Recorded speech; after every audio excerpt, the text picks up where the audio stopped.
Gravity and uniform acceleration. Welcome to the next episode in Mr. Hearn's YouTube channel. Like and subscribe. Um, Here we go. Uniform acceleration due to gravity and gravity stuff basically gives us more chance to spend a little more time practicing uniform acceleration work. But gravity has some little tricks to do with it. It's not a bad idea to review. So when we're looking at this, obviously, mass is the kilograms of a substance, right? A quantity of matter, they call it, and the units is kilograms, versus weight, which kind of gets used, as meaning sort of the same thing as mass, but it really is kind of different. It's actually a unit of force, right? It's a force of gravity that's on a mass. And so it's, Fg is a symbol and it's in newtons. And then, of course, there's a connection between the two of these equations where you have your Fg equals your mg, right? There's actually a discussion that some people have about inertial mass versus gravitational mass. And of course, experimentally, they turn out to be the same, thank goodness. That'd be a little weird if it wasn't the case, but so this we know mass gives objects inertia, ability to resist change in its motion, and so that's your inertial mass, F equals ma, versus your gravitational mass, right? So if we're looking at gravitational mass versus inertial mass, you have your Fg versus your ma, and of course they end up being the same. So one thing you would have seen from grade 11, hopefully, and or if not, we can see it now for the first time ever.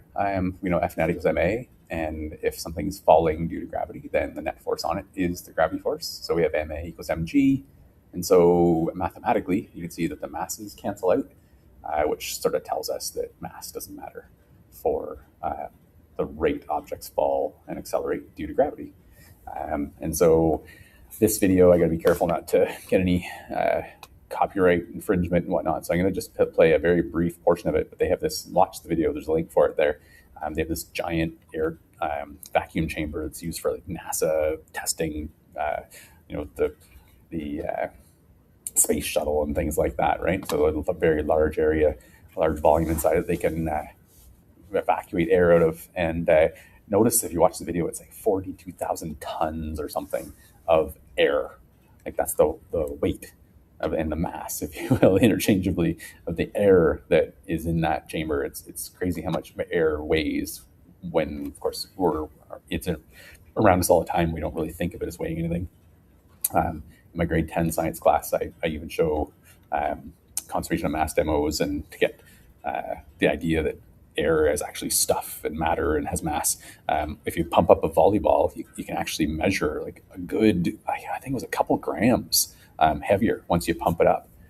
So a couple grams of air get trapped inside a volleyball, which is just a weird thing to see. But anyways, bowling ball and the feather drop. This is in that vacuum chamber, a bowling ball and a giant feather, which of course would flutter to the ground very slowly, and the bowling ball would plummet at almost exactly the 9.8 meters per second squared. And so this video, this tiny little clip that I found, finally actually shows them falling like real time. In grade 11, when I used this video, the edit or the copy I had never showed them falling in real time. They always showed it in slow motion, which slow motion is kind of cool, but nothing better than seeing the feather plummeting to the ground like it shouldn't, right? I'm surprised that's not the main feature of the video. Anyways, here we go. You'll see it. So right there, all the way down to there, right? The feather drop. So dropping like a stone. And then eventually later on in the video, they show it, them landing at the same time at the bottom and so on. But, to see a feather plummeting like that it's pretty cool. So, of course, we know all the objects accelerate due to gravity at the same rate.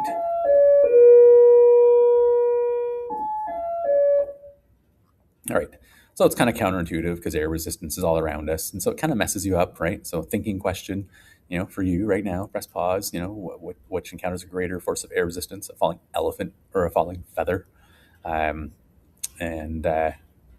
So if you've had a chance to think about it, I think you might expect a lot of people to say the feather because it falls so slow.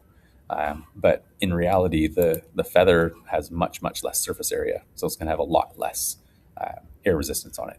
Think of holding your hand out the window of a car going down the highway. If you had your hand in a fist versus your hand spread out, or if you're holding out try and hold your binder sideways out the window, it's the more surface area, the more air resistance you're going to have.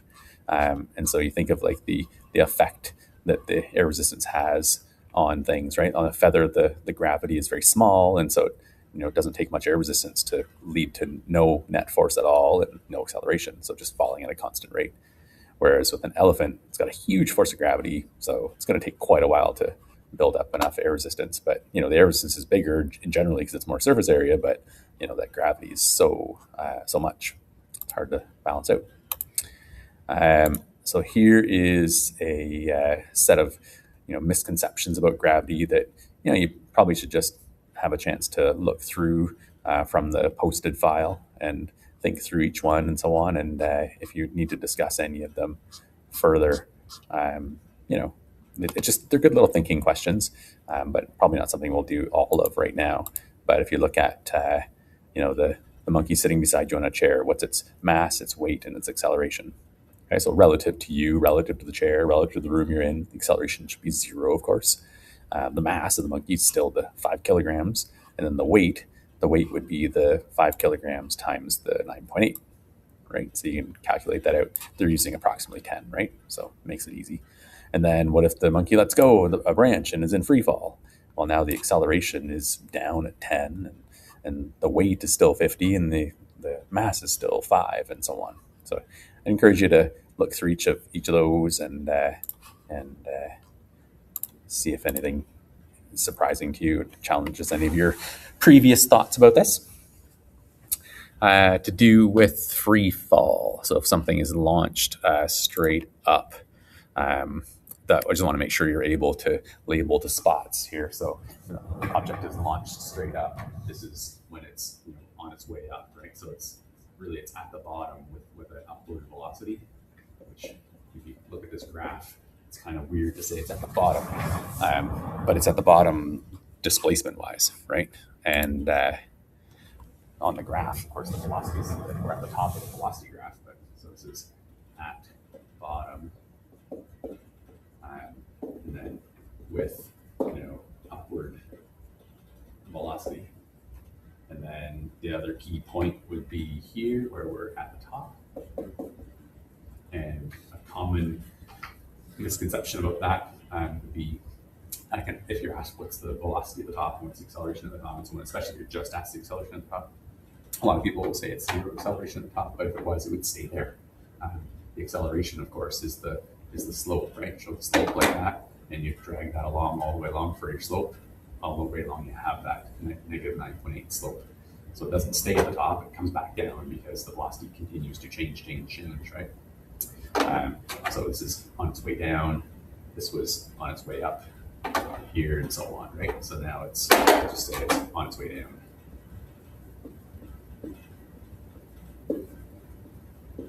And then you can see some symmetry here, which we'll get, I'll show you some tricks to do with that later on in this lesson.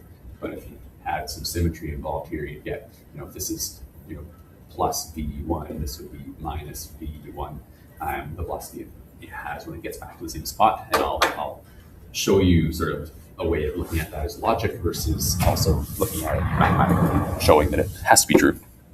Okay, well, a lot of reminders from grade 11, I hope. So here we go. Here's a classic, nothing new in grade 12 wise for this one. Baseball's thrown straight up in the air from a bridge that's 3.6 meters above the water, has an initial speed of 2.8. And the question is, what speed does it hit the water with? So jumping right to it, we could have asked how high it gets above the bridge. You could have asked for when it gets there and how, whatever, right? This is just straight up, so we don't have to worry about how far over at least. But remember, if you remember from projectile motion stuff, which we'll review a little bit as well later on. But that just makes you have extra sideways distances, right? All the vertical stuff is the exact same analysis. And then we want to do how long after the baseball is thrown should a second baseball be dropped from the same bridge so that both baseballs hit the water at the same time. That's a little bit of a grade 12 flair to it, right? There's something kind of new to think about. So here we go. All right. Given information, you were given the distance that it's going to fall down. You have the velocity that it started with up, and you have the acceleration that it's going to have down. In this question, they're saying let down be positive. It's kind of weird. I don't. I wouldn't normally do that for this question, but it is going to be common, as it says here, for us to do that, especially when you look at ramps and pulleys and things like that. We just describe the direction the system goes as the positive direction, which is very intuitive. So we say like along the ramp rather than like thinking of it as down, right? So the positive negative aspect isn't as confusing. So this is just kind of good practice for that. I was thinking about maybe going in and modifying it to make it be down like normal, like negative meaning down, like make up be positive. But I think it's going to be good practice for us, so I left it. But yeah, so looking through this, the normal stuff, I don't know if I do this every time at this point or not, but look at the displacement, and we have V1, and we have acceleration. That's this one, yeah. And we want which one first here? We want final velocity. Maybe it's right there. Final velocity we want to know. That's what it has to be part A, right? So you can tell we're going to use this equation, which is microscopic and looks like that if you make it bigger. And yeah, so just plug some numbers in and calculate it out. All right, so works. All right, so we get this velocity of 8.854 meters per second.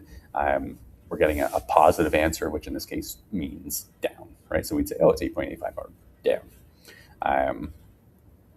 Kind of at least gets rid of, and you'll see later on I say this as well, I think, but kind of gets rid of the negative 8.854 meters per second up if we had the other clarification, and then that's where we'd say like IE down, so having the direction down is positive kind of gets rid of that awkwardness, but it introduces some other awkwardness as a trade-off. So there you go.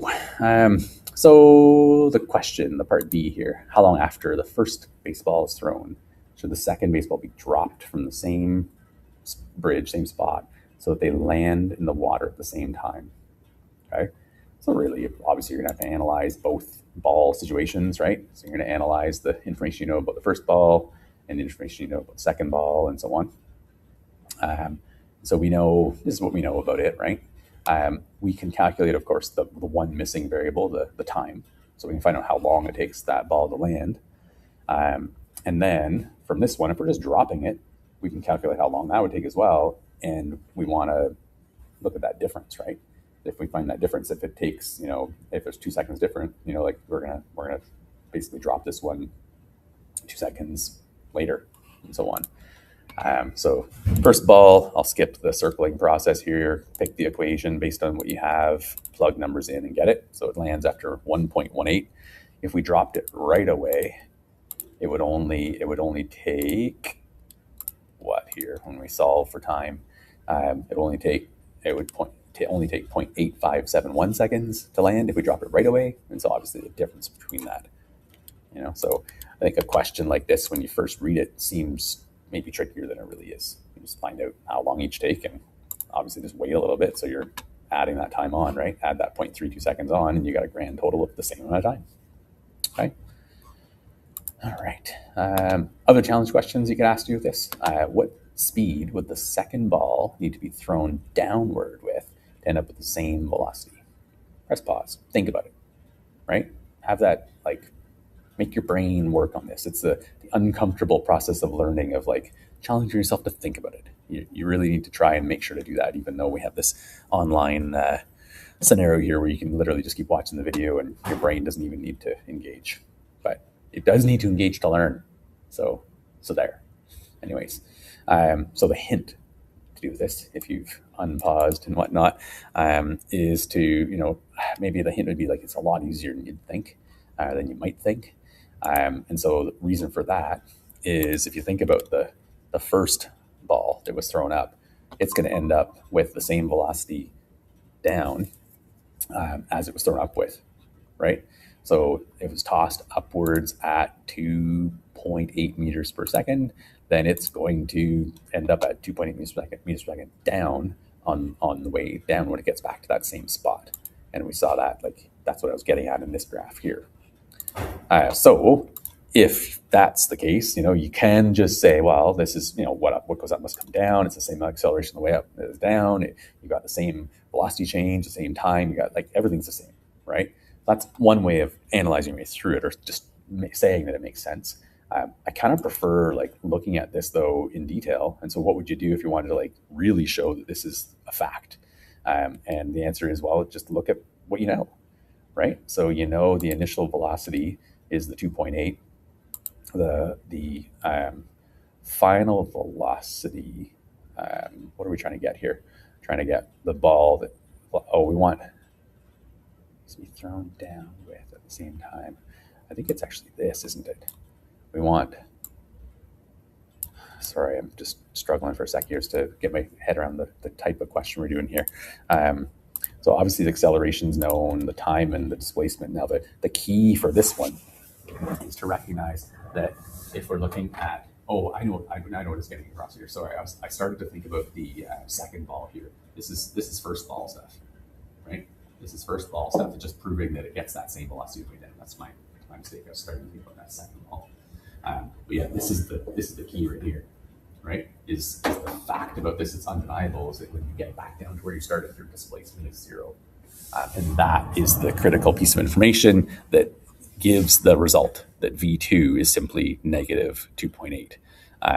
Like in this graph, like I showed a second ago, right? If this was positive 2.8 launched up, it's going to go up to the top.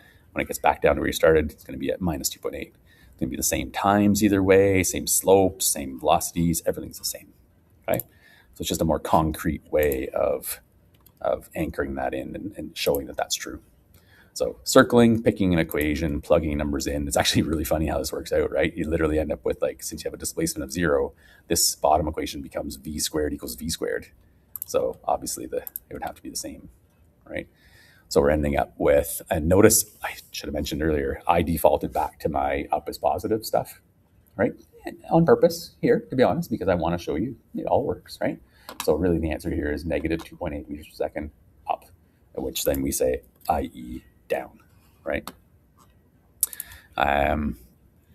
Yeah, there we go. I think that's all good. And then, and then another challenge question. When would the ball need to be thrown down with that speed to end up landing at the same time with the same velocity? And again, pause, think about it, and so on. There's already kind of a hint on here. But hopefully you're, realizing all we really have to do is calculate how long it took the original ball to get back to its initial height. Because after that, everything's the same. They're going to have the velocity of 2.8 down starting together in unison, right? So that's, I'll leave that calculation. You just calculate how long it takes to get back to the initial height, which I think is just the other variable from here, right? So moving on. A rock climber, this is a strange question.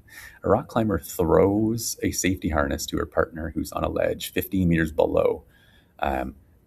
If the end is thrown upward, so the person's throwing a safety harness to the person below them, and they're throwing it up first for some reason, and then allowing it to go up and then back down and finally get to the person below. So it's a bit strange that they're doing that. But given information was 15 up, meters per second, that is up, the 15 meters down. Terrible to have the same numbers, I think, but oh well, makes it easy, I guess. You can't put them in the wrong spot. And then you have this 9.8 down. So they're still going with down as a positive direction. So just make a note of that, right? We're going with positives to down direction as the definition is being chosen here. So it says there in the analysis, right there. So first we're solving for V final, and so circle, circle, circle, pick an equation, right? So it ends up being this one, and we're looking for the final velocity, a lot like the one we just did. So actually spits out an answer of plus or minus 22.8, and so since we're talking about a downward velocity, you'd choose that positive one, right? So anyways, and then they wanted to know how long, right? So what velocity does it hit the person with? By the way, that's actually a bit of a a help that they ask for that first, right? So let's point out, calculating this first helps you avoid, right? Leads to avoiding the quadratic formula, right? Because if you didn't, you would be solving for time first, and you'd have a quadratic. So, kind of nice the way they phrase that question, but as a textbook example, or this is from the original online course actually that I'm not using directly, but parts of it that I still have in my files here. A student might not learn that's an important thing to watch if they just did that example, right? So anyways, yeah, so now that we have that speed, of course you can just do a change in speed and the acceleration, so you can get the time. So boom, so that's how long it takes to get there, right? Very usual stuff. Pressing pause if needed along the way to digest some of this, of course. And so now the part 2 of the question is, now they're going to throw it down at the person at 15 meters per second. So I jokingly put in here, be like, are they trying to hurt someone? Like, now they're throwing it at the person instead of just dropping it gently to them. They're like whipping it at them, which is just kind of bizarre, but whatever. It's stuff to work with here. So initial velocity, you have the positive down, meaning down, the 15 meters down, and the acceleration down, and so on. And again, finding the same stuff, right? So we're going to find that final velocity. So notice that we end up with that same final speed, right? And if you think, okay, wait, we're whipping it down at 15 instead of up at 15, that actually makes perfect sense based on what we talked about, right? That one that was tossed up with 15 would end up back at the original location going down at 15 anyways. So I like that they did that, because otherwise that little tidbit or whatever would be hard to notice and realize, reinforce and review. So yeah, that's good. And then of course, same deal, solving for the time. So reveal that so you can see it on the file. So this is a neat one. Okay, so you've got an object falling an unknown distance, but you do know that when it's halfway down, it has a velocity of 10 meters per second. Question is, what velocity will it have at the bottom? So you're thinking about it, maybe try and do some calculations, whatever. I'm going to reveal the common incorrect guess that a lot of you are probably thinking, that if it got to 10 meters per second in the top half, then in the bottom half, it's going to gain velocity as well and end up going 20, right? Turns out that is wrong, okay? And why that's wrong isn't as obvious at first. Hopefully it's going to be obvious shortly, okay? So let's analyze this. So we know we've got an acceleration of the 9.8 down. I'm defaulting to my up is positive kind of intuitive preference here for now. And in here, of course, we have acceleration equals delta v over delta t stuff, right? So we could look at v1 is 0, final velocity is 10, and the acceleration is 9.8. Clearly, we have enough to work with the acceleration equation, right? So we just plug numbers in and get that it takes 1.02 seconds to fall that first half of the way. So now we're looking at determining the displacement during the displacement during the first half of the drop, because of something here. So I'll show you in a sec here. So obviously we can do that, right? We can figure out the displacement. It's 5.1 meters, right? So there's something that's true about that second half, and there's something that's not true about that second half. Okay, the thing that's true is it would definitely be another 5.1. They told us specifically it's halfway there, like spatially. They didn't tell us it was halfway there time-wise, but that's the assumption a lot of people would make. So clearly the bottom half is 5.1 meters also, but does it take that same amount of time to get there? The answer is, well, no, of course not, if you think about it, because it's not starting from 0 velocity. It's starting with 10 meters per second. So it's going to travel that last 5.1 meters a fair bit quicker, right? So it's not going to speed up as much.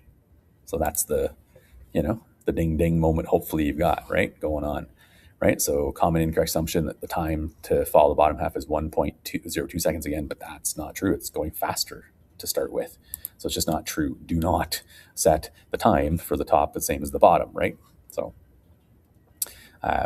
speed at the bottom with equations, right? So if you look at what you have, you've got your initial velocity, you've got your acceleration, and you've got your displacement, right? You got your initial velocity of 10, you've got your displacement of the 5.1 and your acceleration, or your initial velocity of 0 and your displacement of the whole distance of 10.2, I guess it would be, right? So either way, you calculate that out, right? So I've got the bottom half journey as originally described. And yeah, you just calculate out the speed, and it ends up being plus or minus 14. So down 14, in other words, right? So I have here negative 14.4. Even worse, actually, if I'm more thorough and correct here, showing up. This is negative 14.14 meters per second up, right? Which we say, oh, i.e. down, right? And so that's where here I'm saying somewhere, anyways, in later in the lesson, I guess you can see why this down being positive preference kind of has a little bit of an advantage. So that is done there. If you wanted to look at the VT-RAF version of things, we're for that bottom half of the travel, you've got more area, right? So anyways, you can come back. You can look at that one if you want, but we don't need to because we've already done it. This page is just for further emphasis of the why. Like it doesn't have as much time to accelerate, right? So this is where I'm saying about the down being the positive direction kind of is nice here. So instead of saying like negative, 14, blah, blah, blah, i.e. down and blah, blah, it's, yeah, done deal. More practice questions if needed with solutions. And yeah, that's it for me for now. There's solutions there if you want to go through some more of them. In the practice assignment, the top half here should be fairly quick in review. It's just, no calculations and so on. And then the bottom bit here, there's 4 or 5 questions where there's calculations involved. So I believe that to be an appropriate amount of work for a daily assignment for a grade 12 university level course. All right. And I've been doing this for a while, so you're just going to have to trust me on that one. Anyways, I hope it makes sense to you. Contact me the ways you know how. And I'm just going to go to it quick here. Contact me the way you know how, which is, of course, for us, right there. You can contact by email, right? Go into email, not the messages one, go to email. Or you can get help by, I still have to add the better banner at the start here. Let me show you what it's going to look like by the time you see it. This one already has it, I believe. There's a post questions help thing, so that's a great spot to go in and just make a new thread asking a question. I'll fix that for later, I guess. Anyways, growing pains at the beginning of the semester. Anyways, I'll get that sorted out. All for now, I guess. I should just sign out and stop talking. Talk to you later.